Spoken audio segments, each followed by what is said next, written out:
Minister of Finance has written a letter to Honorable Musa Drame, Honorable Ababakar Tambedo, and Honorable Ahmad N.K. Bah, raising issues as to why the ministry was excluded. That was one correspondence to the said issue, and this was dated 1st of November 2019, and the second was dated 16th of December 2019. And this was addressed to the Honorable Minister, Attorney General and Chambers, Minister of Justice. And this again highlights the appointment of the subject being appointment of receivers, sale of assets, and dividend proceeds from the Jammeh Commission, among other things.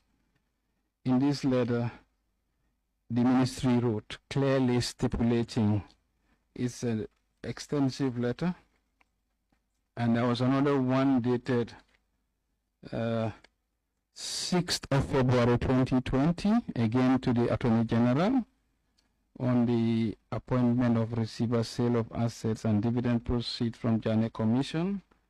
This is a rather extensive one, indicating how the ministry felt they should not have been left out. This is what I found in the file, and this concurs with the views I have shared in my testimony. Yes. All right, that's fine. Thank you. I can see that in your statement as well, so we will take that. Honorable colleagues, patience.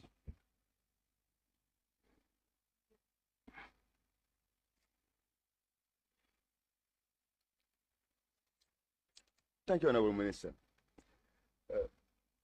Honorable Minister, based on the correspondence, it is clear that the Minister of Finance did express their frustration with regards to being excluded from the entire sales process.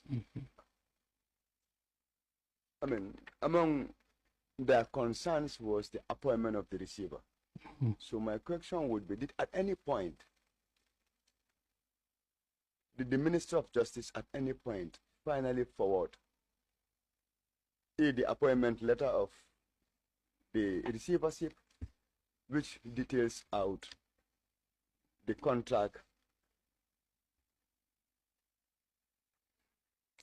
Well, based on the files we have regarding this subject matter, we have not been able to trace any such. However, the letter dated 6th of February 2020 acknowledged the receipt of correspondence reference AG/C27/03 part 161 of 23rd December 2019 on the same subject. Perhaps if that correspondence could be referenced from the Attorney General's office, that may highlight anything to do with this, but based on our files, there is nothing like that. Honorable Minister, based on the letter dated 6th of February, this said letter should be also in the file of the Minister of Finance. Were you able to trace it? No. In fact, that was my question. At one time, because we sat over this yesterday to compile the documents, knowing my appearance will be today, there was none, and I asked my team that if they can approach the Attorney Generals, but I was told that let me just read out the reference, and the Commission can avail the Attorney General for the copy of the said letter. But notwithstanding, we can still consult the Attorney General. But in the file that exists at the Ministry, this particular correspondence was not found. Maybe it could be in another file, but not in the file relating to the sale of government assets. Thank you. We know that the receivership is still continuing. What is the involvement of the Minister of Finance? Well, like I explained, this has adequately been dealt with by the correspondences reference here too. No, what I mean is, what we are discussing right now, the ongoing, yes. Okay, but currently the receivership of Alpha Capital is still ongoing.